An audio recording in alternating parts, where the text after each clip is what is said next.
첫 번째 안내킹은 안철수냐 아니냐. 당선인께서 들어오고 계십니다. 윤석열 대통령.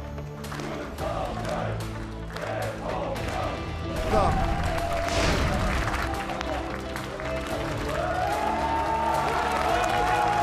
국민의 뜻을 결코 잊지 않겠습니다. 정치적 유불리가 아닌 국민의 이익과 국익만이 국정의 기준이 되면 우리 앞에 보수와 진보의 대한민국도 영원함도 따로 없을 것입니다. 저 윤석열 오직 국민만 보고 가겠습니다.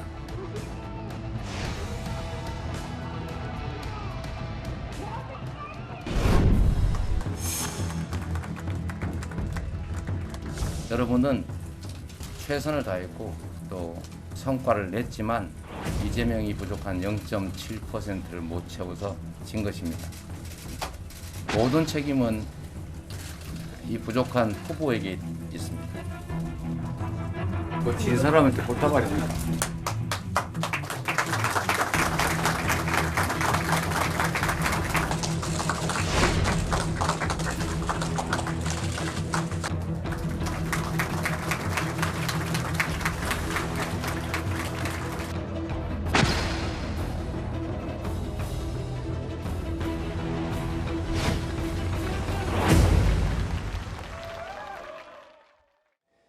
네, 20대 대통령 선거 그야말로 초박빙이었습니다.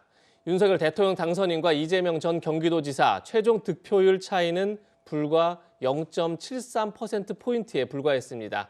24만 7,077표 차이였는데 김근식 교수님, 이러다 보니까 5년 만에 정권 교체를 이룬 건 맞지만 이 표심이 과연 문재인 정권에 대한 심판 맞느냐 뭐 이런 해석도 있는 것 같아요. 어떻게 보십니까?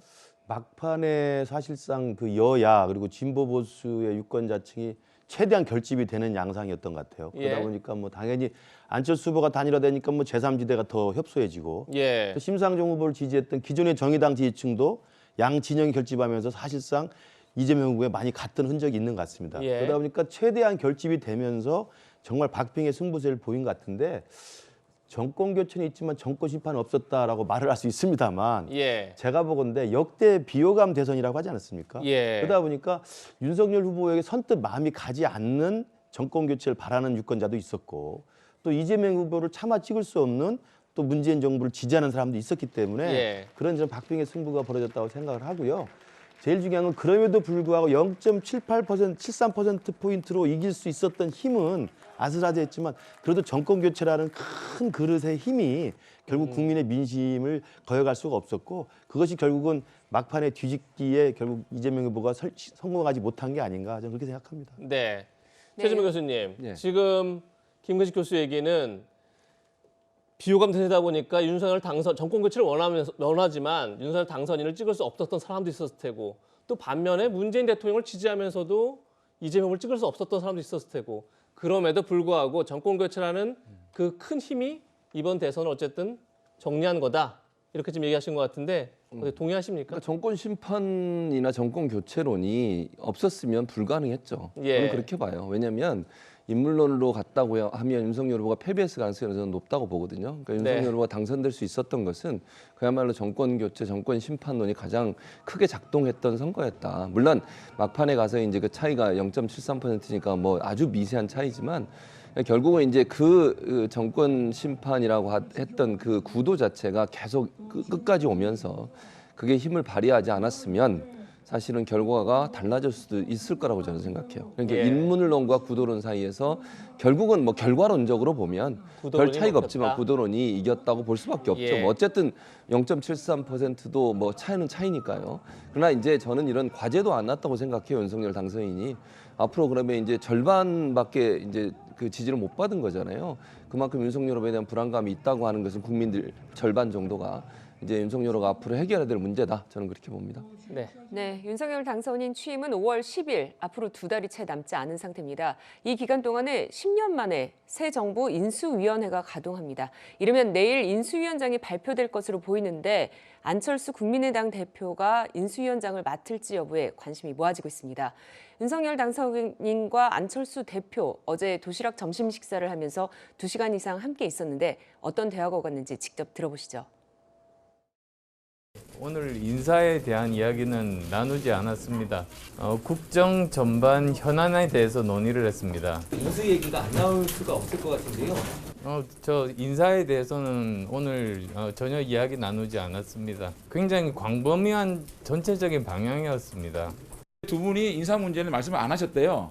근데 교감은 하시지 않았겠느냐. 교감은 하셨을 거라고 보고 제가 볼 때 구체적인 그 이름을 가지고 명단을 가지고 대화는 나누지 않으셨다. 이런 말씀인 것 같아요. 네, 보신 것처럼 안철수 대표 인수위원회 인사 관련 언급은 없었고 국정 현안 전반에 대해 얘기를 나눴다 이렇게 말했습니다. 이에 장제원 당선인 비서실장은 교감은 하셨을 거다라고 했어요. 네, 김금식 교수님, 사실상 안철수 대표가 좀 내정이 됐다 이렇게 볼 수 있는 걸까요? 글쎄요, 이제 내일이면 발표를 한다고 하니까 내일 뚜껑을 열어봐야 되겠습니다만 좀 엇갈리는 전망들이 나오는 것 같아요. 예. 그러니까 어제 2시간 이상 회동을 단 둘이 했는데 끝나고 나서 안철수 대표가 인사 이야기는 전혀 나누지 않았다. 그러니까 다들 지금 고개를 갸우뚱할 수밖에 없는 상황이에요. 그렇다면 뭔가 이야기가 잘 매듭이 지어지지 않잖았나? 이런 좀 기우가 들기도 하고요. 네. 그럼에도 불구하고 또 지금 장제원 비서실장이 이야기하는 것처럼 그러나 교감이 없었겠느냐. 최소한 교감이 있었고 구체적인 명단을 놓고 하나씩 체크하지는 않았었다. 이런 의미 아니겠느냐라고 하는 걸 보면 또 그것도 일리가 있어 보입니다. 그래서 저는 내일 뚜껑을 열어봐야 되기 때문에 전망이 조심스럽습니다만은 제가 생각할 때 안철수 대표와의 단일화를 극적으로 성사시키면서 그때 합의한 내용 중에 그게 있습니다. 공동으로 힘을 합쳐서 정권을 교체하고 또 공동으로 정권을 인수하고 공동으로 정부를 구성한다 이렇게 돼 있어요. 그러니까 인수 단계에서부터 공동으로 하게 합의를 한 겁니다. 그렇다면 뭐 안철수 대표와의 인수위원회 구성은 같이 해야 되는 것이고 제가 듣기로 안철수 대표가 인수위원장에 대한 강력한 의지를 지금 보이고 있기 때문에 저는 이 부분에 대해서 윤석열 후보나 아니면 윤석열 후보 당선인 비서실 내에서 안철수 인수위원장 내정자와 관계를 어떻게 설정한지를 놓고 막판 조율이 좀 벌어지고 있는 게 아닌가 저는 개인적으로 그렇게 생각해 봅니다. 그럼 안철수냐 아니냐 했을 때 안철수일 가능성 높다 이렇게 보시는 거네요. 안철수 확실히? 대표가 그 자리를 하고 싶다고 원하면 제가 아는 윤석열 당선인 성격상 하지 말라고 할 수는 없을 겁니다. 네, 사실 인수위원장은 2달 남짓 맡게 되는 한시적인 자리인데 안 대표가 인수위원장을 거쳐서 새 정부의 국무총리직까지 가게 될 가능성에 대해서도 좀 궁금한 게 많은데요. 정혁준 변호사님께서는 어떻게 보십니까? 일단은 대통령직 인수에 관한 법률 자체가 있거든요. 거기에 보면 위원장, 부위원장, 그다음에 24명 이내 위원 이렇게 되어 있는데 그 인수위원회는 존속 기한까지 그 법에 규정이 되어 있습니다. 그러니까 대통령 그 신임 대통령 임기 시작일 이후에 30일까지 그 범위 내에서 존속을 하는 건데 이번에 대통령 임기 시작일은 5월 10일 0시부터니까 그런데 이번에는 또 독특하게 6월 달에 지방선거가 있기 때문에 아마 인수위원회는 뭐 길게 가야 5월 중순까지밖에 가지 않을 것 같다는 그런 생각이 드는데 일단 김근식 교수님 말씀하신 것처럼 이번에 안철수 후보와의 단일화가 아주 결정적인 역할을 미쳤다고 많은 사람들이 생각을 하고 있으니까 인수위원장을 안철수 전 후보가 맡는 것이 순리라고 생각이 되고요. 그다음에 나아가서 안철수 그 전 후보가 국무총리를 하고 싶다라고 원한다면 뭐 총리를 시켜도 괜찮을 뿐이다라고 생각을 하는데 그 가장 큰 문제는 그거겠죠. 우리나라 헌법에 다른 국무위원들과 달리 국무총리 같은 경우에는 반드시 국회의 동의를 받도록 되어 있거든요. 국회의 동의가 없으면 국무총리가 될 수가 없습니다. 그런데 지금은 이제 여소야대 그 구도로 가는 거니까 얼마나 야당이 설득이 될 것인가. 그다음에 만에 하나 혹시 무슨 검증에서 어떤 문제가 생기면은 어떨까 하는 그런 생각은 드는데 그렇지 않다라고 하면은 안철수 전 후보가 국무총리로 가는 것이 그 상식적이지 않을까 하는 생각은 듭니다. 네. 인수위원장이 내일 발표되고 나면 이제 순차적으로 인수위원들이 발표되겠죠. 그리고 나서 다음 주 후반쯤 인수위가 본격 출범될 것으로 이렇게 보이는데 이 과정에서 윤석열 당선인의 핵심 측근들이 전면에 등장했습니다. 지금까지 발표된 인선 몇 명을 살펴보겠는데요. 일단 가장 윤핵관 논란의 핵심이었던 그래서 백의종군을 선언했던 장제원 의원이 윤 당선인의 1호 인사였습니다. 당선인 비서실장으로 장제원 의원을 임명한 거죠. 그리고 또 역시 선대위에서 다 핵심적 역할을 했던 이철규, 박수영, 김은혜 의원이 총괄보좌역, 특별보좌역, 대변인으로. 그러다 보니까 윤석열 당선인의 첫 인선이 다 어떻게 보면 윤핵관들을 중심으로 이루어졌다. 이런 해석도 나오는데 최진봉 교수님, 네. 이렇게 되면 윤핵관 논란이 다시 불거질 수도 있는 것 아니냐 이런 얘기도 나오는데 어떻게 보십니까? 그럴 가능성도 있죠. 저는 그러니까 뭐 이 윤석열 당선인의 인사 스타일을 보면 제가 생각할 때 한번 믿었던 사람을 계속 믿는 것 같고요. 예. 자신과 가까운 사람들을 논란이 있어도 가까이서 쓰고 싶어 하시는 것 같아요. 뭐 그건 본인의 인사 스타일이니까. 문제는 뭐냐면 이제 그런 인사를 기용을 했을 때 국민들의 관점이 어떠냐가 저는 중요하다고 생각해요. 첫 번째 인사고 또 앞으로 이제 내각도 구성하고 이래야 되는 거 아니겠습니까?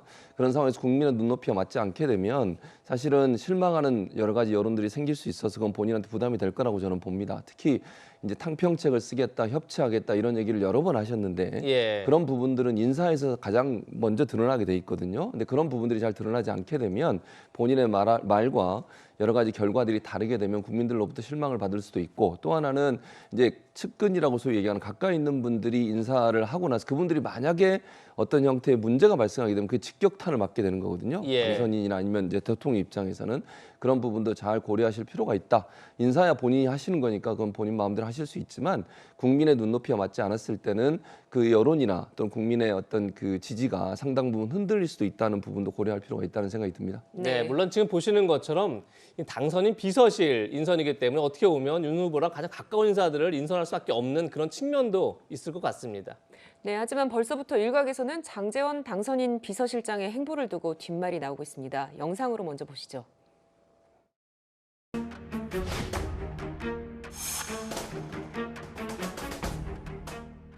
제가 정치에 처음 발을 디뎌 아무것도 모르던 시절에 저를 가르쳐주고 이끌어줘서 가장 큰 역할을 해주시고 이번에 안철수 후보와의 단일화를 성사시켜준 장제원 의원께 제가 이 마이크를 넘겨도 되겠습니까, 여러분? 저는 윤석열 후보께서 어려운 결심으로 정치권에 나왔을 때 그 과정을 지금까지의 과정을 잘 지켜본 사람입니다.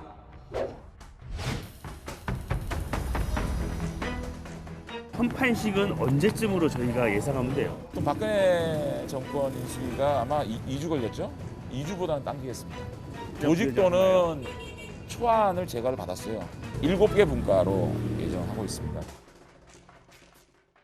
네, 장제원 비서실장 어제 인수위 조직도를 직접 발표한 셈입니다. 보통 이런 거는 대변인이 공식 브리핑을 하지 않나요? 정혁진 변호사님 어떻습니까? 일단 제 생각에는 제1호 인사는 대변인이고 그다음에 그 대변인이 비서실장이나 여러 위원들을 발표하는 것이 순리적이 아닌가라고 생각을 갖다가 했는데 네. 이번에는 뭐 저걸 떠나서 일단 장제원 비서실장이 그 내정됐다라고 하는 것 자체가 조금 이상한 방식으로 알려졌고 그다음에 저런 공식 브리핑도 원래대로 하면은 이제 대변인까지 선임이 됐으니까 그 대변인이 발표하는 것이 맞지 않나 하는 생각이 드는데 그런데 이제 물론 이제 장제원 의원이 그 당선인에게 굉장히 큰 믿음을 주고 또 여러 가지 역할도 하고 그다음 결정적으로 그 단일화 관련해서도 큰 역할을 했기 때문에 신임을 많이 받았을 것이다라고 생각은 하지만 그래도 일단은 이제부터는 거의 이제 새로운 정부를 구성하는 그런 시기인데 저렇게 체계를 밟지 않고 이야기가 흘러나오는 것 같은 그런 모습은 저는 좋게는 보이지 않는다 그런 생각이 듭니다. 네. 네. 이런 가운데 윤핵관, 그러니까 윤석열 당선인의 핵심 측근으로 불리는 권성동 의원은 인수위에 합류하지 않겠다 이런 의사를 밝혔습니다. 그 목소리도 들어보시죠. 의원님이 핵심 관계자시지 않습니까? 과거에 핵심 관계자였고 핵심 관계자에서 밀려난 지는 오래됐고 전 역할 안 하기로 했습니다. 아니 뭐 소위 말하는 유력한 사람들이 다 인수위에 차지 장제원 비서실장에도 접근이 들어가면 정치권이나 언론에서 그거 쉽지 가만히 놔두겠습니까? 비판하지. 비판받을 짓을 뭐하러 합니까? 네, 권성동 의원은 당선인과 거리를 두겠다 이렇게 좀 밝힌 건데 김근식 교수님, 네. 아무래도 이제 선대위에서 참여도 하셨었고 네. 그 전에 그리고 역시 가까이서 많이 보셨으니까 장제원 의원이 이렇게 윤석열 당선인으로부터 신임을 받는 특별한 이유가 있는 건가요? 일단 2년이 오래됐습니다. 예. 그러니까 지금 윤석열 후보는 정치권에 입문한 지 8개월밖에 안 된 정치 초년생인데 그렇죠. 윤석열 당선인과 장제원 의원은 과거에 검찰총장 시절, 중앙지검장 시절 때부터 법사위원으로 있었기 때문에 예. 그때부터 2년이 됐고 또 그 인사청문회 때도 사실은 그때는 공수가 바뀌어가지고 하지도 않았습니까? 그때는 가장 심하게 비판하지 그렇습니다. 않았었나요, 윤석열 총장을? 2년 일단 오래됐기 때문에 예. 그 2년의 그 깊이라는 게 다른 사람과 좀 다른 게 있고요. 네. 두 번째로는 제가 듣기로는 장제원 의원이 굉장히 부지런한 모습입니다. 예. 그러니까 그 사실은 뭐 어떤 일이 생기고 또 후보나 당선인이나 이 뭐 저기 윤석열 그 총장 그 후보 총장 사퇴한 다음에도 정치 시작할 때부터 굉장히 가까이서 부지런하게 보좌를 했던 것들이 윤석열 총장은 굉장히 그 성실함에 대해서 아마 점수를 주고 있는 것으로 제가 알고 있습니다. 그래서 저는 예. 윤핵관 논란으로 장제원 의원이 이제 좀 한 발 비껴져 있다가 가장 먼저 당선이 1호 인사로 비서실장이 됐는데 예. 저는 아까 권성동 의원이 말한 것처럼 나까지 들어가면 말이 나오지 않겠느냐 이런 이야기 하는 것처럼 윤핵관으로 불리는 분들이 스스로 윤 당선인의 향후 5년 동안의 윤석열 정부의 성공적인 과정을 좀 원한다면 굉장히 스스로에 대한 정치적인 고민들 예. 또 어떤 행동의 어떤 신중함들 이런 것들도 하나의 좀 귀감으로 좀 고민할 필요가 있다고 생각이 들고요. 특히나 어제 나온 뉴스 보도 중에 우리 윤 당선인과 가장 절친이라고 알려지는 이철우 연대 교수 같은 경우는 예. 아예 5년 동안 보지 않겠다라고 스스로 떠나는 것을 보이지 않았습니까? 그렇죠. 바로 그런 모습들의 사신성의 자세가 윤석열 당선인에게는 상당히 큰 그 힘이 될 수 있습니다. 예. 물론 이제 필요한 사람을 지근거리에서 필요한 보좌를 받는 것은 뭐 당연한 권리이고 당연한 역할입니다만은 그것이 국민들의 눈높이, 그다음에 여론, 또 민심에 잘 부합하는 방향으로 해야 된다. 이건 말씀은 좀 드리고 싶습니다. 네. 핵심 측근들과 지인들의 어떤 희생들이 필요하다 이런 말씀을 주신 것 같습니다. 장제원 당선인 비서실장은 내일 인수위원장을 발표하겠다 예고했습니다. 과연 안철수 대표가 인수위원장이 될지 아니면 새로운 카드가 나올지 한번 지켜보도록 하겠습니다.